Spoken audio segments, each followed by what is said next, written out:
allow the truth to come in your ear one more time. Thank you for allowing us to come in your ear. But at the same time, we respect everybody's thoughts and opinions. But at the same time, we still gonna give you the truth. I have two wonderful brothers on the podcast today that's going to share their knowledge on why they do the things they do and why we all as a group need to pay attention. So grab your chair, grab your phone, grab your iPods, grab everything you can to listen to these brothers that they speak and on their knowledge. First, we got Black Star Sports TV. We're going to allow him to speak his piece, and then we're going to move on to the next brother. So thanks for coming on the Truth Show, brother. Hey, bro, appreciate you, man. Appreciate you inviting me over here, man. Definitely it's an honor. Thank you. So go ahead and tell the people about yourself. Well, man, I've always been a sports guy, and as I gotten a little older and not able to actually go out and play the sports that I loved, I started to get into mentoring, the youth and stuff like that, and came over into the podcast world and went over a few different sports, like football, boxing. Well, I cover boxing an awful lot, but football as well. I'm a Dallas Cowboy fan, so from DMV, hey man, you just gonna have to deal with it. Mm-hmm. But on a serious note, though, really, just being able to go out here and help shape and formulate the lives of the youth growing up and provide them a direction to go in life and helping them to recognize something that they want to go, a goal to attain to, and assisting them and showing them the way to go about achieving that goal. And I tell you, if you have never done it before, it's one of the greatest joys in your life when you sit back and you see one of these guys that, looking around with the big doe eyes, don't really know nothing from nothing. And you have an opportunity to actually build this person into a little mini-me, per se. Like when I coach football, my thing was when I was helping them out, I would talk to them the way that, my philosophy would dictate, approach the game this way, prepare this way. When you do this, make sure you're this, where the focus at, why to make the moves that you want to make to get you to whatever destination that it is you're trying to achieve, depending upon the position that you play. But really how to play the game, how to approach it, prepare yourself mentally and physically. And to see a guy that go out there, like, a lot of times you're mentoring like the youth that doesn't have a father figure or whatever, and you stepping in there and you see the guys kind of looking like, not really understanding his aggression or his male side. So you have to step in there and acquaint him with it, and show him, look here, man, don't be soft with it. Hit that, do like this, go like that. Don't go get it, man. What you doing, and really show them, how to use their aggression and adjust themselves with their male. Oh man, what's the word? Male counterpart. The male side. So, and then when they start to see it, and then they realize in their assignments, and then they go and practice, and then you watch them in the first couple of weeks look like they barely can knock themselves out of a paper bag, and then all of a sudden when you get to the end of the season, there was two little young guys, man. I'll forget. They wasn't even related, man, but they were almost like the same kid. They both was kind of a little short, very quiet. They wouldn't speak above a whisper, and they would come there and they had single mothers, and they would come out there, and we had a time with them, but we kept working with them. We never gave up on them. We kept letting them go. And when they go out there and want to get something, we let them get a little bit. We pull them back a little bit. We stick them back out. But the whole time watching them, seeing how they take it, how they digest what we're trying to teach to them. And then he'll go back out there. And then and the greatest joy that I have, I had to kind of hit the fast forward a little bit because I run on. When we happened to get to the national championship game that year. We happened to do it. Now, we made it 3 years in a row, but this was the first one. Now, mind you, we lost this game. But I'm going to tell you something. This is my favorite game out of all the games we ever played.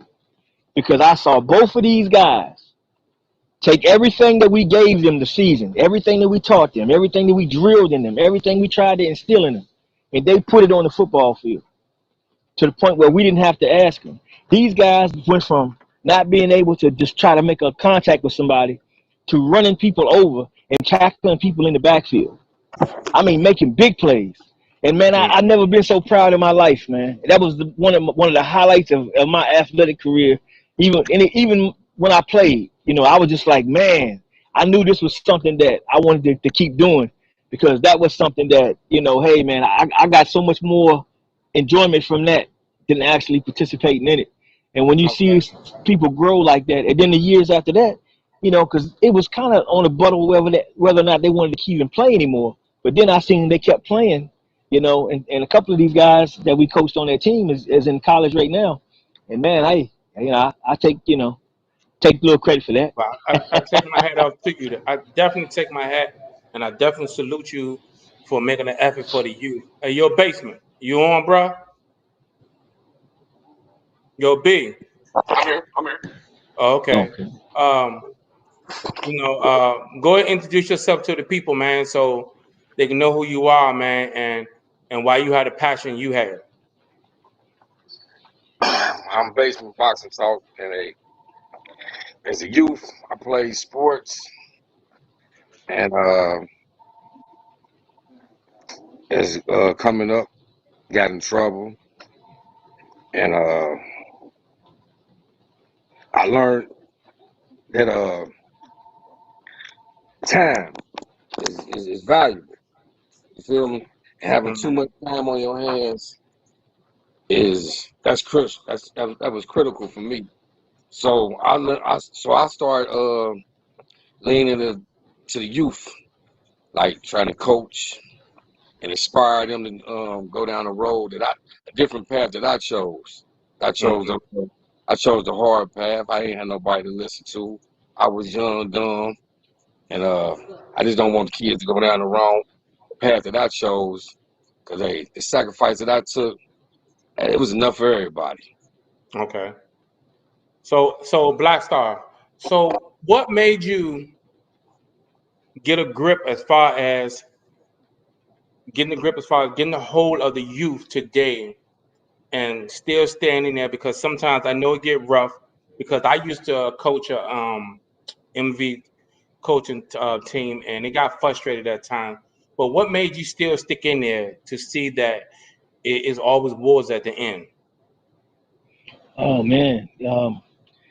Well, I knew my goal, and as you get to know the kids are really addictive, man, because you start to grow attached to them, and you like their personalities, and I always been, even coming up, was like a big brother figure, and I try to take that to some degree, but also, you're the coach, so, but at the same time, Hmm. you try to get a beat on what type of people they are, where they're going mentally. If you see them kind of veering off and looking at maybe gangs or drugs or seeing it in a positive way, you try to put that rope out there and pull them over back over here, and you put it back in perspective for them so that they can see clearly, to the path, and say, hey man, remember you said you wanted to accomplish this, remember? And if you want to do this, you can't do this, that, and the third. You got to stay focused here. These are the opportunities you're going to want to be going for as you're on your way to get to where you want to go. And just be that voice in their ear, man. It's somebody I wish that my father was there for me, but I needed a little bit more intimate contact. I say for maybe like some coaches. Like I had coaches who wouldn't play me because another kid's father was a sponsor, and he's throwing money at him, and he's getting playing time, and everybody know this guy clearly ain't better than me. But Hmm. you have stuff like that, or I remember, and this is a true story. My junior year, I had all kind of college scholarships and stuff, and I ended up stopped playing football my junior year because the coaches really just they didn't support me at all. I told my coaches I had just transferred high schools that year, and I had sat down and I told them, I said, look, man, my grandmother's living with us. She's not doing well, and I have to help out. I would have to take my grandmother to the doctor with my mother, and I'd have to physically carry her in and out, just to make sure she was okay. So so you could use different stuff like that, wheelchairs or whatever. But I wanted to make sure grandma okay, this, that, and the third. So I would do the extra. And I told them that. No coach ever took the time to call my house and ask my folks that I was telling them the truth or not. They just assumed to themselves that I didn't want to come to practice and I wasn't going to this. And they just put me in that box and never gave me a shot. never forgot that. It soured me on that. So I pulled out and I didn't play my senior year. And they was begging me, oh man, you need to come. I'm no, that's okay. I let all of that go, bro, for that. Sometimes I think back and regret, but I had to, make sure because my grandmother passed away before my senior year. So, I didn't want to think nothing about football at that time. Then a couple of years later go by, you sit back and you think, you always love the game, so you want to come back. But what can I do now? Well, I Mm. tell you what, I go out here, I coach youth football. I go out there with them and help some of them cats come along and stuff like that. So that's what I did. I went on out there and then, talking to the little guys, man, getting up with their little aspirations and hopes and dreams and the way they see the world. You know what I'm saying? You kind of, it's not hard to link to these guys. You go, hey, there you go, where you going there? Popeye, or whatever. I give them all little nicknames and stuff like that. It's all a part of bonding with them. Some of these guys don't have brothers or anything like that or fathers or anything. So you kind of trying to fill that whole void, because I have my little brother, so I know how that goes. You put them in little headlocks and stuff like that, and just messing with them and stuff. That male bonding is what they need, and stuff like that. And they love practice. They come to practice, man, and even if they hurt, they come just to sit. And then you notice that you say, man, we really got something going. These guys love it. They enjoying it. They having fun. Because that's at the end of the day, that's what it's all about. I enjoy this play sports. I wanted them to do the same, but you can't enjoy the game if you don't know how to approach it, how to prepare yourself, and then to go out there and really execute it. And you have to really go out there and break it down as small as you can to them till you know that's locked in. But you'd be surprised, man, as those kids coming up, man, they sucking stuff like a sponge, man. They telling you stuff, and I'm like, man, I didn't think he really got that. Yeah, he got it. And then you go back and look at the tape and stuff, and you see how they respond, and you like, it's really impressive, man. Then you really feel good about what you've done. You're not just out here just wasting your life. You're actually contributing to some things, man. There are guys that are playing in the NFL right now that I coached when they was in Little League. Some of these guys went to the high school up the street here. They won state championships there.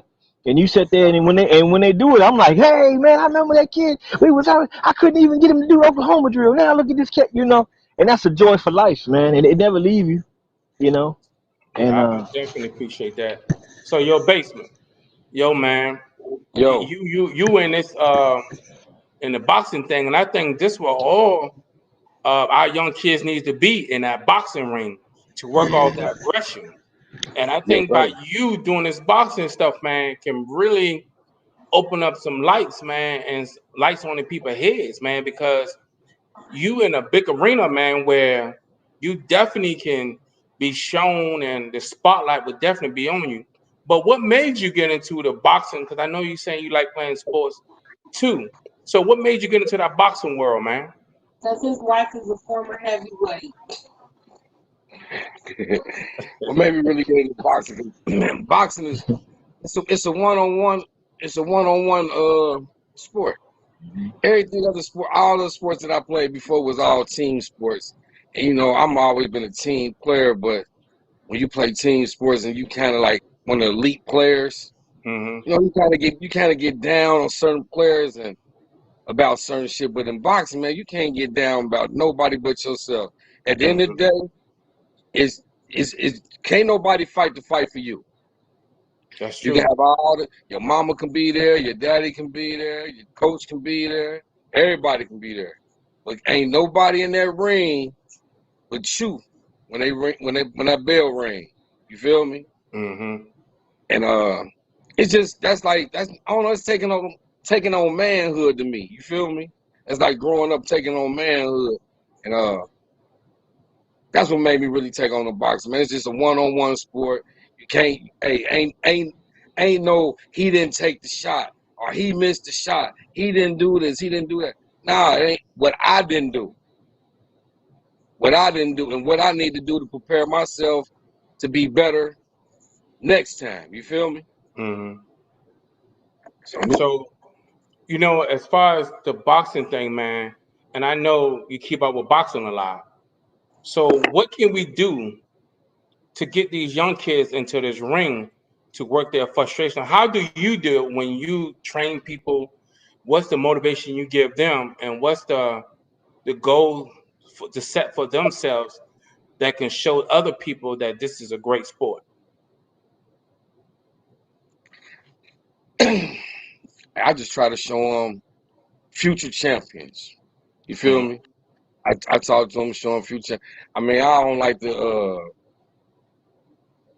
use big name guys. I'm saying put like this. We got guys like Earl Spence. You feel me? When I'm talking to the young kids or whatever, I'm asking who their favorite fighter, who inspired them or whatever.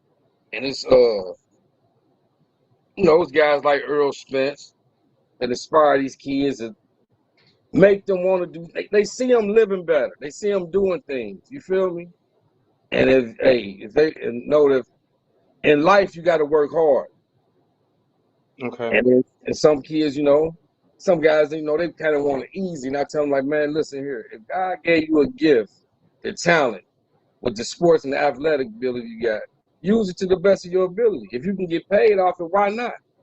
Why go work a 9 to 5 when you can get paid boxing? You can get paid shooting baskets and shooting balls through a hoop. You feel me? Mm-hmm. So if you perfect your craft in boxing, and like I say, it's a one-on-one sport, all you can blame is yourself. If you perfect your craft and get what you're going, and you'll be there.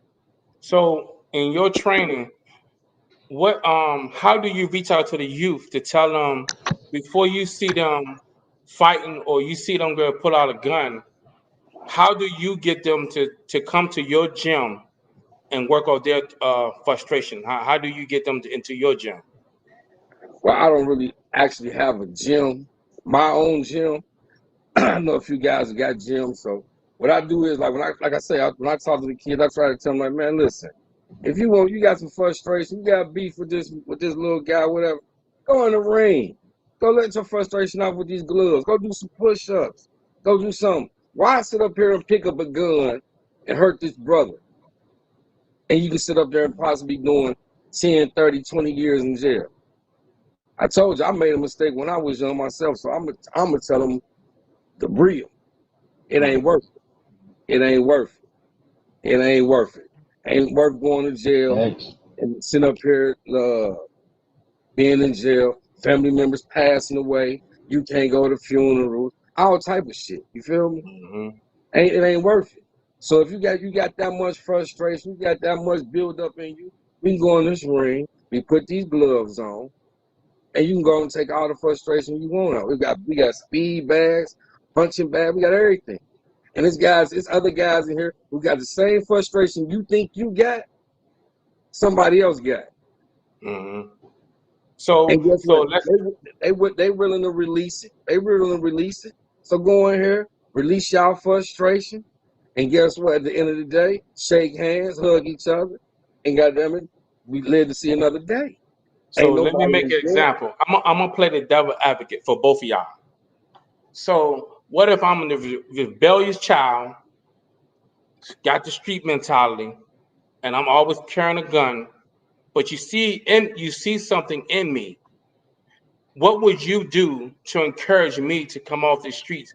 What can you present to me to say that I don't want to do this no more? How can what it don't matter who answer, but at the same time, what can you do to convince me to come off the streets? Man, yeah. Well, like Brother Baseman say, he had to do, that time, and then you seeing potential in a young kid, and like you say, seeing them going the wrong direction. This is where you kind of go out and you put them to the side and say, hey, young blood, let me holler at you for a little bit, man. You ever think about this, that, and the third, if you keep on like this, that, man, you're going to end up here. There ain't too many options for this right here. You see, Mm-hmm. oftentimes the youth have too much downtime, and that idle time is the devil's playground. So they True. gotta have something. They gotta have something to fill that right there. And if you ain't got nothing else to do and ain't nothing going on, and that's the only thing and that's the only game in town, that's what you're gonna roll with.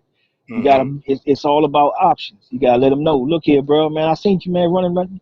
You was running from that dog the other day, man. You pretty fast. You ever think about coming out here trying to run that ball, man? You want to play some ball, football, or something, man? Man, we be out here on Tuesdays and Thursdays, man. What's up? Won't you come on out here, man? You seem like you got the speed. You know what I'm saying? Is you tough enough? I don't know, man. You could be a little weak. I don't know. Challenge All him a right. little bit. So I'm the devil advocate. I'm the devil advocate.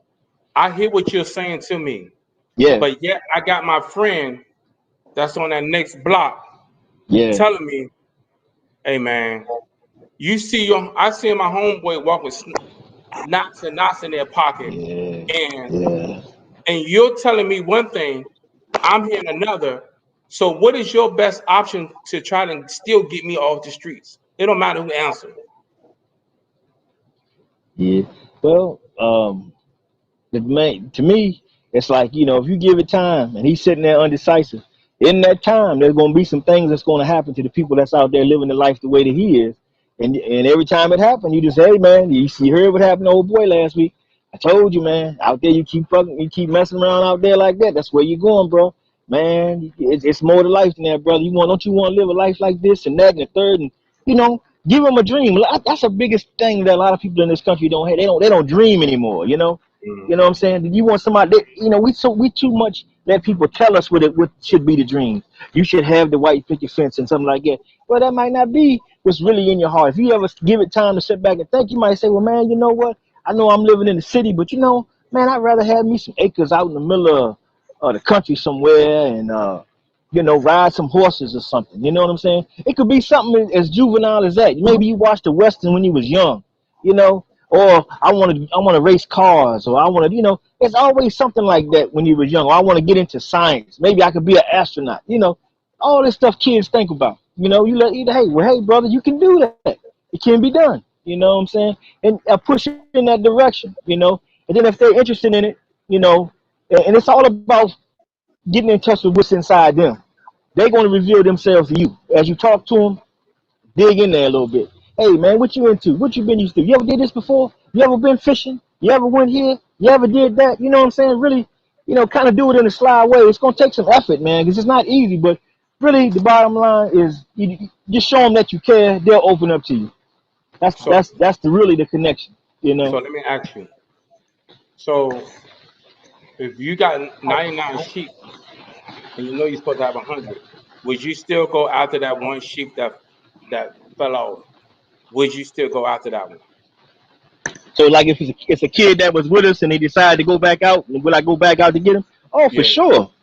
for sure, man. Because one of the things I used to do is I would always pick like one new kid that came in, and they would come in, and I would almost adopt him. He wearing my number, my old number, and I explain to him, do you understand what this means? Do you accept the terms of my agreement? You know what I'm saying? You mine now. When you get out here, you represent me. You ain't representing yourself. And if you gonna go out here with this number right here, you gonna play this game the right way. You know what I'm saying? And I just want to see, will he accept the challenge, or will he fold from that? You know what I'm saying? And you set the Mm-hmm. bar. You kind of gauge it. If he's really giving you 100%, you give him the credit. But if you know he's lacking in a little bit or whatever, but he's still giving you the effort, you still give it to him. It's all about getting the maximum out of what they can give you, and that's all it is. And half of what I teach is the enjoyment on the other end of playing this game is what you put into it, knowing that, hey, I gave everything I had. This is what I got for it. You know what I'm saying? We might have won a championship, we might not have. But at the end of the day, I'm gonna review you all and tell you. Remember when you first started, you was doing this and this. And then I look at you now, you doing that and that, man. I mean, I don't know. I think you're ready to go to this level. I think you're ready to do this. I think you can make it into college. You see, a lot of these kids are not getting told that. They're not getting Mm-hmm. told you college material. They might not even want to focus on school. I didn't. I didn't really. If it wasn't for football, I wouldn't have really want to. I was tired. I don't want to turn to page 36 no more. But then when I started to think, man, hey, every Sunday, man, I'm like this all day, every game, every second. I got to get out there. Well, now I'm in the gym. Now I'm running track. Now every moment that I got free, that I could be going doing something crazy, robbing somebody, killing somebody, selling something crazy, doing whatever, getting girls pregnant or whatever.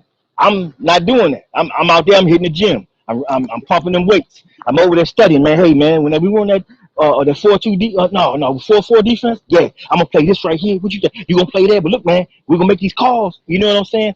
Focus.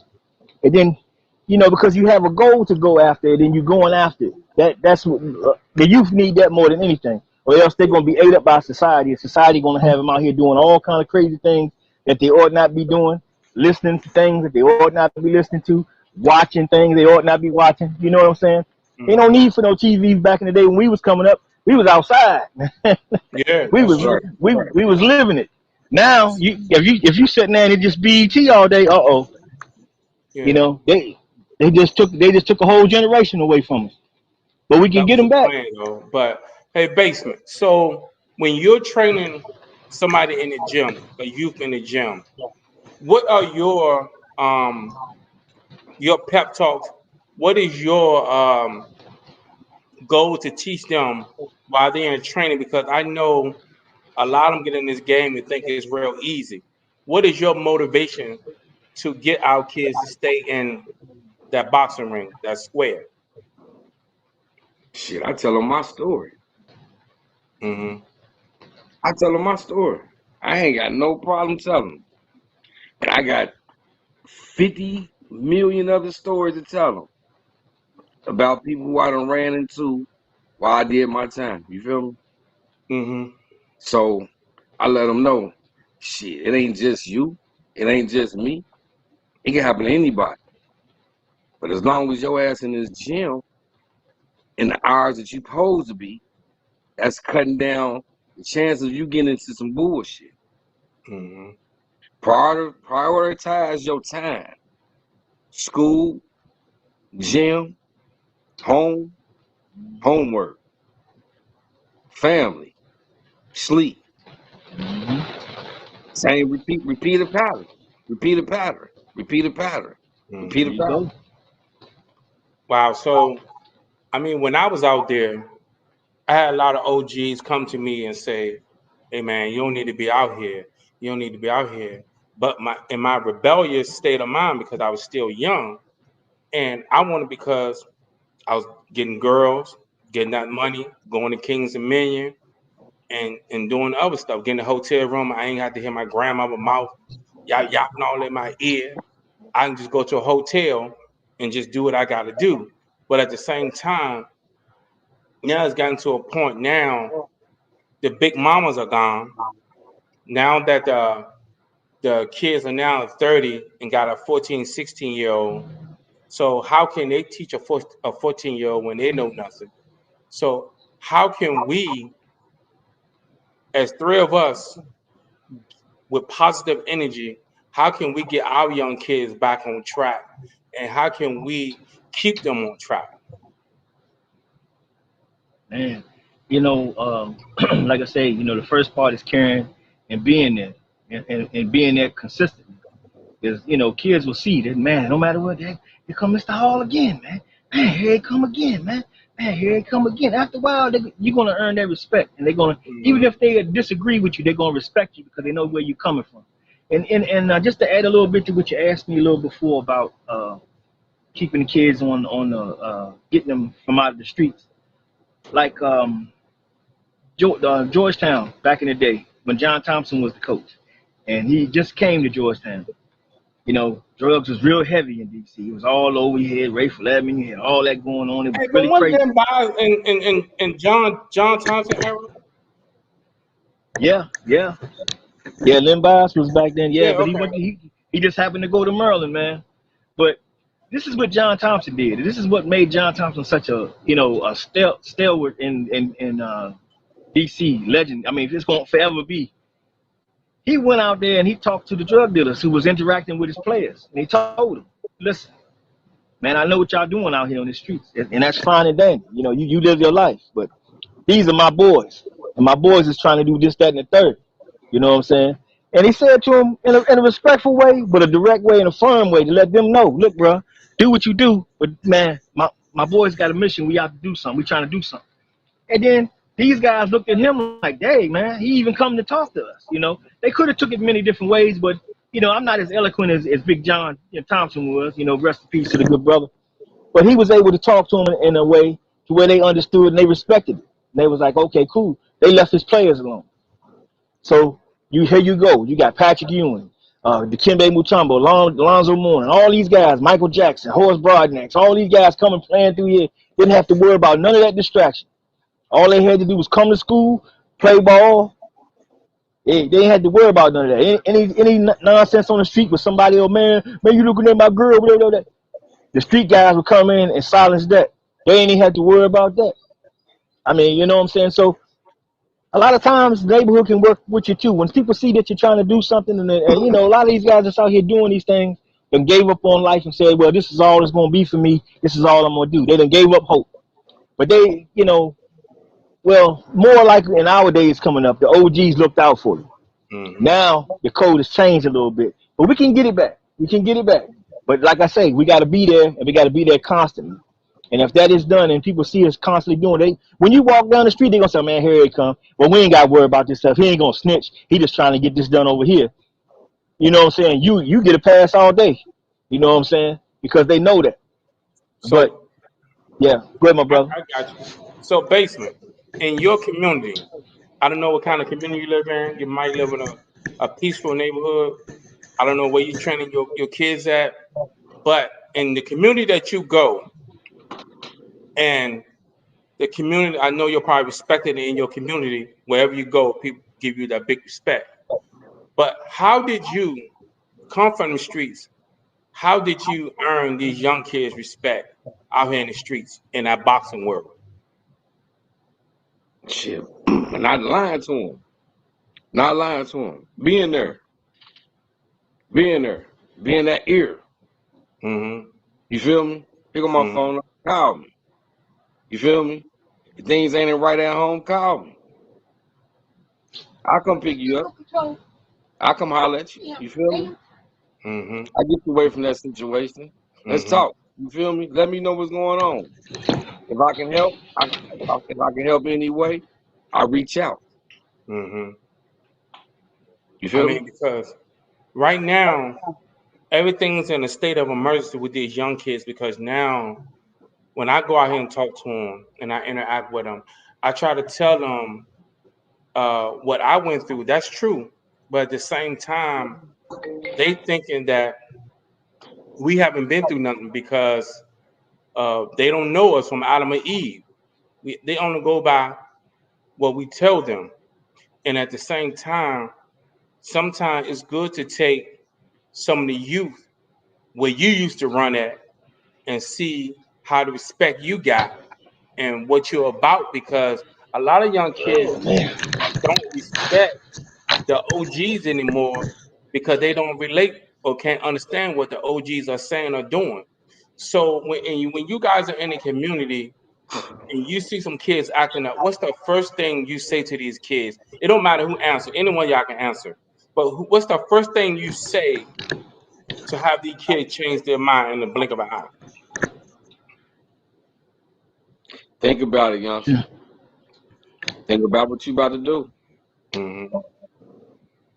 What are your options? Yeah. Yeah, you know, and pretty much like my father told me, you know, because you know, my father, he ended up doing the bid and stuff too. So he was always there to tell me to let me know certain things. And you basically, what we be doing is filling the role as a little go between and pass that message on, the same message.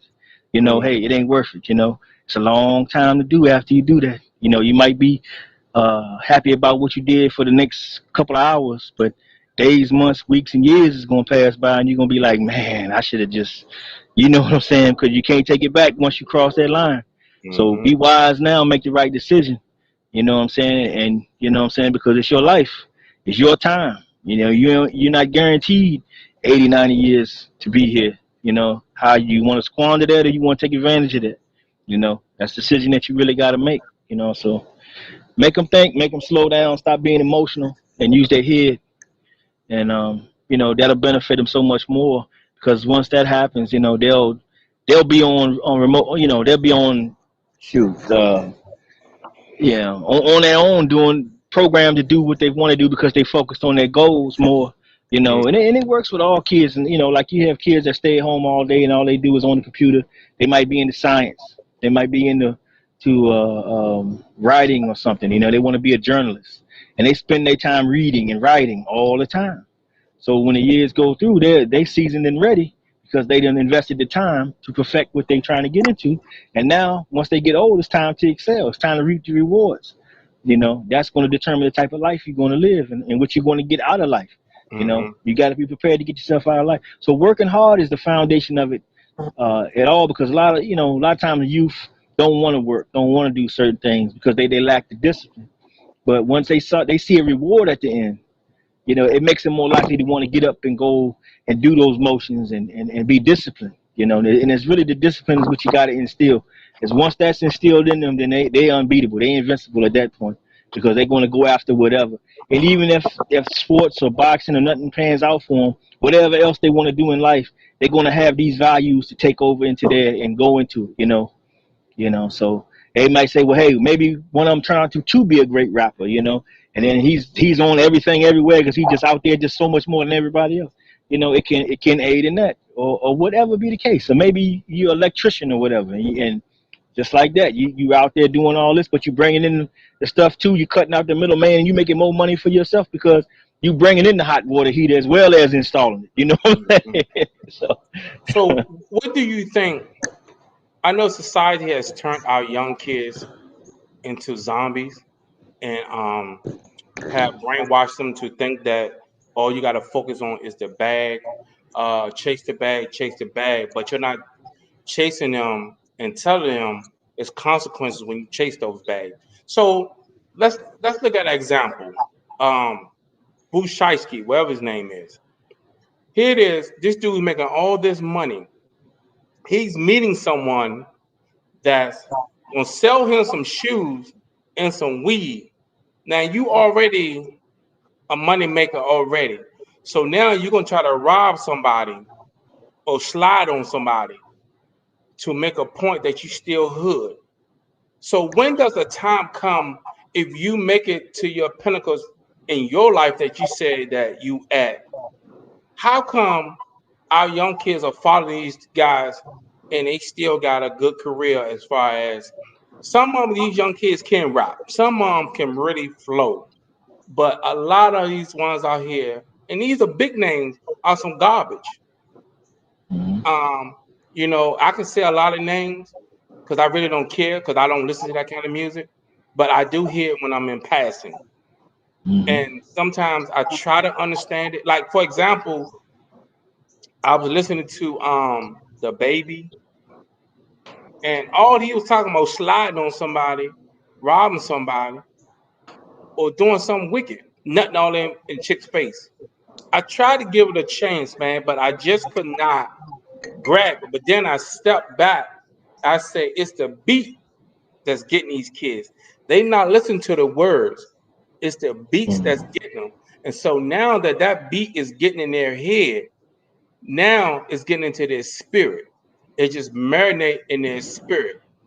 So now, so Black Star. So what do you think? And give your words on that. right, bro. You're absolutely right about that. A lot of people wouldn't believe it, But if you take note that they changed the frequency of music, just like they changed the frequency with the TV for Mm-hmm. a reason. You look at old school music, people are playing instruments, you know? Mm-hmm. It's more different tones. Now everything is computerized to the point Mm-hmm. where they got auto tune for the voice. So it's those things that's going into their minds and that they picking up on. And you'll say to people, you like that song? Well, yeah, I like the beat. You hear what he's talking about? Well, the beat's pretty cool. And that's all that matters. And if you remember, Tupac had put a warning out before he passed away. He said, man, forget the beats and rhythm. Listen to what they're saying Mm-hmm. and judge them according to that. And this generation is not doing that, but it's set up that way by the powers that be because that's what they're trying to do. But those stuff like you saying about robbing people and immorality and all that, that's all day long in it. They don't even bleep it out when they play videos on TV. Nah, They'll say something vulgar and it'll go right through. When we was young, it was beep beep. Ain't no beeps no more. nah. Straight through. So basement. So basement. What are your words on this music of today that's misleading our kids today? Mm, mm, mm. Well, that's rough, bro.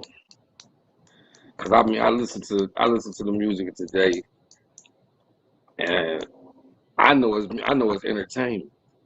Mm-hmm. It's entertainment. You feel me? With the youth, they want to know. I guess they actually want to put themselves in the shoes of, I guess, these rappers or what they saying. Like, man, they not 99% of them ain't living what they doing what they say. Mm-hmm. 99% of them ain't doing what they say. 99% of them is chilling somewhere in big ass houses around their posse, chilling all day in luxury. Ain't worried, ain't seeing no ghetto, ain't seeing no type of nothing. Walking around with security, ain't seeing no guns, none of that shit. So I know it's entertainment, man, but it's kind of like the blind leading the blind because you got some of these rappers, they just sit up, they say anything, and you got guys out here, you got the youth, they just misled. Like, just for instance, I'm not gonna say nobody's name or nothing, but some rappers, you gotta sit up here, they sit up here and talk about sipping lean, smoking weed, popping pills. But if you get to know some of these rappers personally, they don't even do none of this shit that they even talking about in their music. Mm. You see them with a cup, they talking about they think they leaning. Ain't shit in their cup. Mm. Mm. Mm. Ain't shit in their cup. Exactly.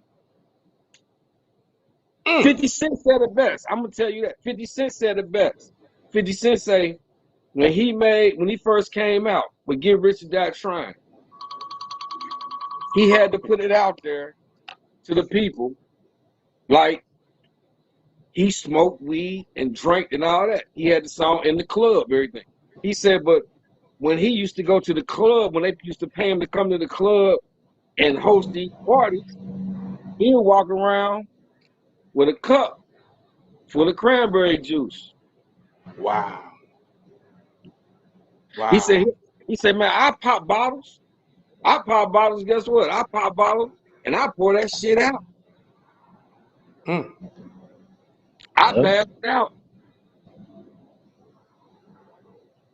See, that's So, that's what that's what you call a sellout right there.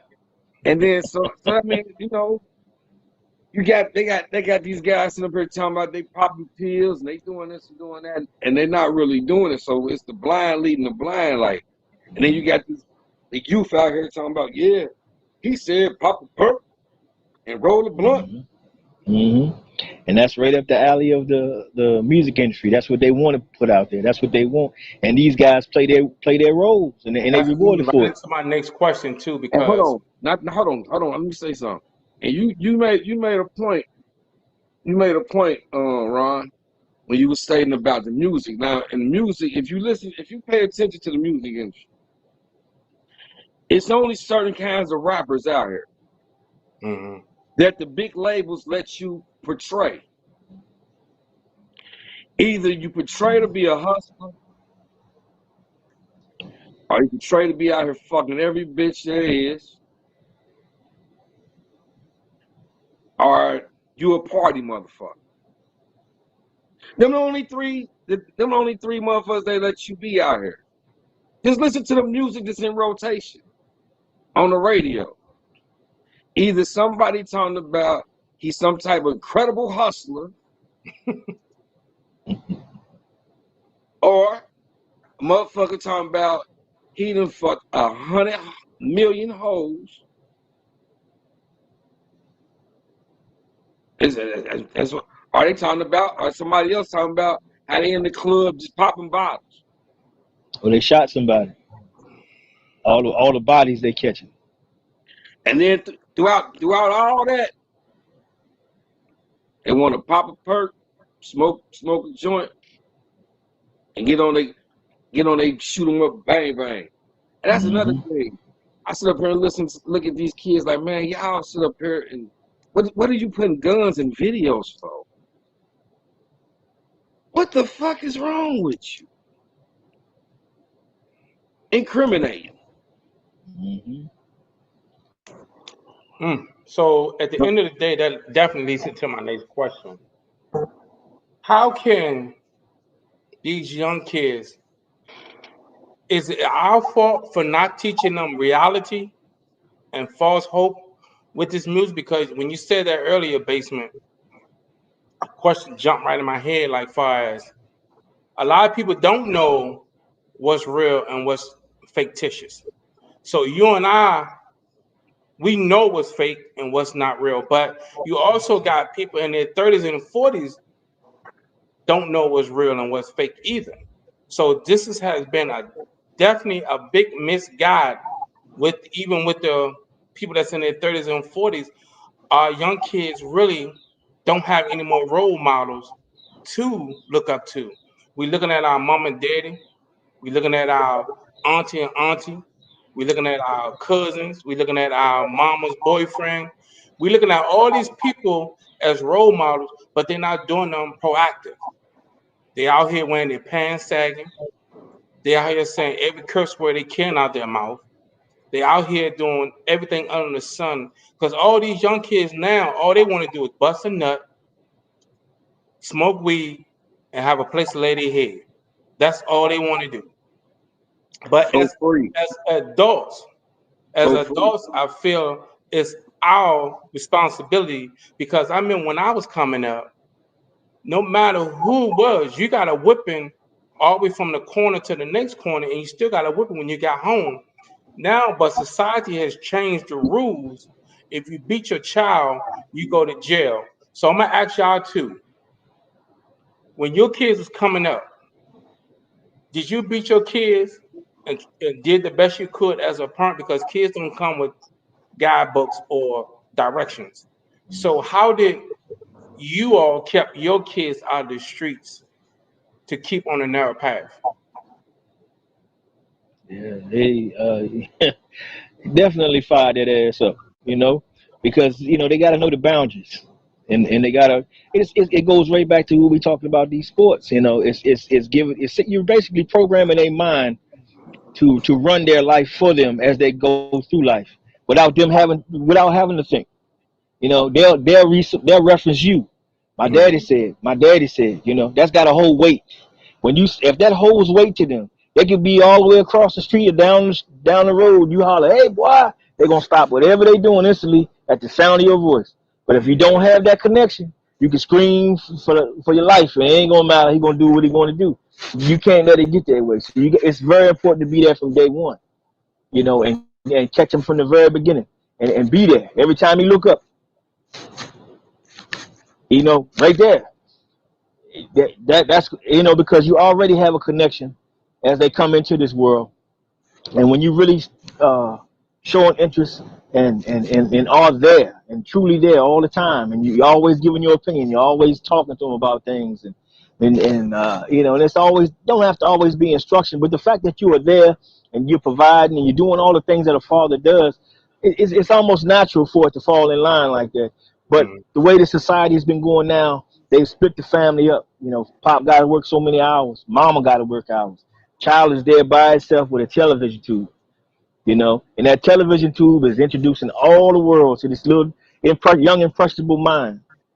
You see, so that's what we up against. So like a lot of times, what we try to do is these parents trying to take a preemptive action, knowing that they got to, but they don't have the time, but they want to bring them over. Can you please, looking for mentorship for their children because they know they need them, And then hey, here we come. We do the best we can, and if we can establish a relationship with that child, that's lifelong. I mean, to this day, um, you know. Glennon and these cats out here playing football that I coached them. If hey coach, yeah man, I'll send you some tickets. You see what I'm saying? They never forget it because for one, they enjoyed their time with you. Mm. Two, they learn from you. You benefited their life. They know looking back that their life is way much better now having came in contact with you than they ever would have been if they had not. And that's it's a mutual thing because we enjoy their success as well. You see, so it's why it's really needed, man. And us as black men really need to be at the forefront of these things moving forward because society is trying to push us out of the picture as well. So what do you think, basement? How do you guide your kids from getting out there in the streets with all this trouble out here? And I used to, hey, like he said, I used to chastise mine too. You feel me?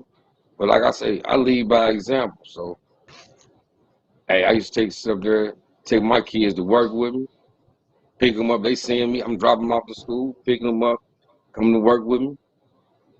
Leading by example just by that. You feel me? I made sure my son stayed in sports. My daughter she stayed active, doing something. My daughter, she bowled. She stayed bowling. She bowled from the age 6 until she graduated. My son, he played baseball, he played football, he boxed a little bit. He really he was more of one of those who wanted to he more like a computer. He more like fucking with computers more. Mm-hmm. So I wouldn't let his ass stay in the house. I let him do I made him play I forced sports on him. And he played them, you know, he loved them, you feel me? But as he got older, he was just like, man, he more of into computers and geek and shit. But I was like, cool, because at least he ain't waste his youth on that, sitting in the house doing all that. Okay, you grown, you go to school, that's what you want to do. You want to be tech, you want to be in the tech field. That's cool. That's what you made a career out of it. Instead of just sitting around from the age of 6, 7, 8, 10. Some of these kids, they sit up there and play a PlayStation, and they will play the PlayStation for 24 hours straight. Mm-hmm. Like I go over my nephew's house. He got a fan on his PlayStation. I'm like, man, what the fuck is that? He's like, man, you ain't hit that? I'm like, man, what's that? He was like, man, that's the cooling fan. I said, what do you need a cooling fan for? He's like, man, cuz I be on here all day, like playing. I'm like, man, what? Man, Ain't about a cooling fan. They got a cooling fan just so your PlayStation won't get hot. Like, man, hell, man, y'all done went too far, man. Y'all Yeah, done they went too far. definitely You they gotta find definitely something else dumb to down do. our kids with these video games. I mean, because I used to be a fanatic head on PlayStation 2 with Madden. That was my thing. Madden was my game back in the day. But as I got older, I'd be like, man, I ain't got time for it. Even if I do have time for it, I know what it can do to my brain. Because all it do is gotta take one time to get him that control to get in my hand, and I'm stuck. You know what I'm saying? All it takes is one time. Hey, You know what I'm saying? So I can recover at it. You know it what I ain't, mean? You it beat ain't. it for 15 years, and then all it takes is one puff for you to be right back out there on it. You see what I'm saying? man, So that's why I don't want it because I if I don't need it because it's gonna take me off from what I gotta do. And my business won't prosper if I'm stuck on PlayStation all day long. So I remember when I was growing up, Big Mama didn't allow you to be in the house anyway. Go outside Yeah. somewhere. Oh Now yeah. these parents are telling their kids they can stay in the house all day long, play video games, long as they out their face. Well, at least I know where my kid at. But your kid's mom would say he in the streets because he's playing Grand Theft Auto. All That's right. where he got his first look at some titties and some ass. Yeah. That's where he got his first killing at. Somebody getting carjacked.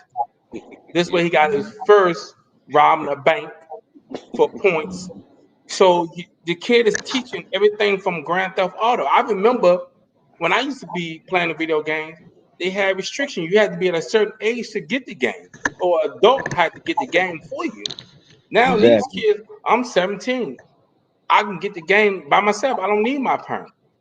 Yeah. But at the same time, Way off. what I see, and this is on my journey, when it start affecting those white people, that's when it becomes a problem. They can Always. keep it in the black community all day long. But once the white kids start getting attracted to, prime example, let's look at Tupac. How the Hmm. white kids start jumping on his music. Then you had Ice Cube. Then you had Master P. Then you had all these people, mystical. All these Yeah. people, music started hitting that white culture. When it started hitting that white culture, that's when they had a problem with it. What you guys think? Exactly. Man, no doubt, bro. I mean, you could go all the way back to Little Richard, man, and that music, you know. They, Mm-hmm. they didn't like that. I mean, that's tame compared to what they got out here today. you know. And just to add to what you were talking about in video games, another thing came out too, man. A lot of these video games, they give kids subliminal messages that they're looking at that affects their Mm-hmm. mind on a subconscious level. So they're trying to breed these kids into these negative things, man, to keep them focused on, like you say, sexualized number one. That's like huge now because it seems like every young girl that's on anything that's out there, she got to be half naked. They can't never have no clothes on. Like that's all. They're not good for nothing else. That's just it, and if it's not that, then every guy's got all this money, and it not an instruction on how to get it, but you got to have it. No matter what you got to do, you got to get this, and then you're gonna have her, and then you're gonna have the car, and look at you. You see, and that's blinders on, man. Yeah, I want all that, and that's just like the little rope that's pulling you right on into whatever they want you to get. Then here come the police. Let's lock him up. Oh, he had a little dime bag. Okay, give him 25 years. You know, crazy stuff. So before Now, we leave, I definitely want before we leave, we got like 5 minutes. I want to oh, talk about the okay. George Floyd thing. How Oh yeah. they locked this black guy up. I forgot what he did. They gave him life, but they gave guy that killed somebody 22.5 years. Mm, I want to give mm. each one of y'all comment on this because that's definitely gonna go out with this. So, Black Star, I want to ask you first. When you first heard the verdict, what was your reaction? Now that you saw the reaction of the verdict, what is your feedback on your all this garbage that's going on? I think a lot of us is gotten fooled by it because a lot of people think that that's something positive, and they're not really looking at the big picture, like you say. This man stood on this man's neck willingly. It was totally unnecessary for him to be on that man's neck that long to kill this man. So his intention was obviously to kill this man. There was no other way around about it. And the fact that he only get 22.5 and he had a chance to get out early. Mm-hmm. All But they there's got to do is people that, 15 years. yeah, and then you got people that's still in jail Hold doing on. 25 years for some marijuana. Hmm. Was, Wow. was you So, coming in, basement? No, no, so no. what you said, basement? No, Let's, hold on. let's get your input, basement. Why Yeah. before we leave? What's your comment on it? No, I was trying. That's why I was trying to get an understanding. That's why I said something. Like, so I know, I understand he got 22 and a half years, but you said he get eligible for early release after what? 15 years. 15. Man, see, that's what I'm saying, man. But check this out though. He still he still get his pension while he's in jail. His wife still gets his pension. He get $1 million in pension. See, I don't want to leave that out. so so he get $1 million a year, Yeah, in his pension. a year. Yeah. So who the fuck wouldn't go do some? You got plenty of people who go do 22 and a half years for 22 million. What's the punishment here? Yeah, Where, that's where, what I'm Sometimes, saying. you know. where is And the then punishment? after 15, I bet you he can go right back out there and get another cop job. Yeah, he is. But they're gonna ship him somewhere else though. They're Yeah, gonna yeah, ship yeah, him Right, to right. Jablip. He's gonna yeah. be another Yeah, police officer. yeah. See, and I lived in He Houston, get a so million yeah, dollars a year. Yeah, he get $1 million in retirement. They made him retire so his man. pension won't be affected for the people family that come out. So this the So smart they way they helped did him. it. So they Hold did him on. like OJ. So what they forced him to in retirement. So the people can't that's gonna sue him, this family go after him, they can't touch his pension. So if he write a book or anything, they can get that. They can't touch his pension. So that's why they did what they did. $1 million a year pension. Yep. That's crazy. That's more than crazy, bro. I mean, listen, there's no punishment. That's no punishment. You ask the average person on the streets, hey, if I give you 22 million, would you go do 22 years? I'm like, man, hell yeah. Yeah, you got to keep this in mind too, bro. There's been guys who've been convicted that went away for crimes like that who disappeared. Right. He might not But even do then, 2, 3 years. but then you got guys who done did more time than that and was innocent. Yeah, yeah. And guess what? They didn't give them guys no $1 million a year Nope. Mm, yeah, for And, all yeah. the But motherfucking years they done done. Yeah, all these people that still locked up for drug charges, thanks to the current president and the vice president as And the well. vice president. Hey, that's another topic because I definitely did Yeah. a podcast on that one. And I definitely bring you guys back on the podcast with this one because I got much hate mail when I did that segment. So this why I know I got two intelligent brothers on here that would definitely lighten more and put more fuel into the fire. So this is why Yeah. you guys definitely got to come back on the podcast. But definitely, because I want to help them get off because Black Star is getting dark outside. I don't want you to get eat up by mosquitoes. So definitely, Yeah, bro. when you brothers got the time, I definitely want to have you back on the podcast because I definitely be a topic right there. Your current president and your, how can I say about her? Your snake in the grass vice president. Yeah. Faking So as definitely, impersonating a black woman. oh man, see, you gonna open up some can of worms, bro. Hey, let's get it. Let's get it. I'm with you, bro. So definitely, I want to say thank you all for coming on the podcast. Thank you so much. Like I said, I'm definitely gonna have you guys back on here because we definitely got a lot to talk about. So you guys have a good night, and all the listeners have a good night. Hey, right. Say to you, bro. Appreciate you.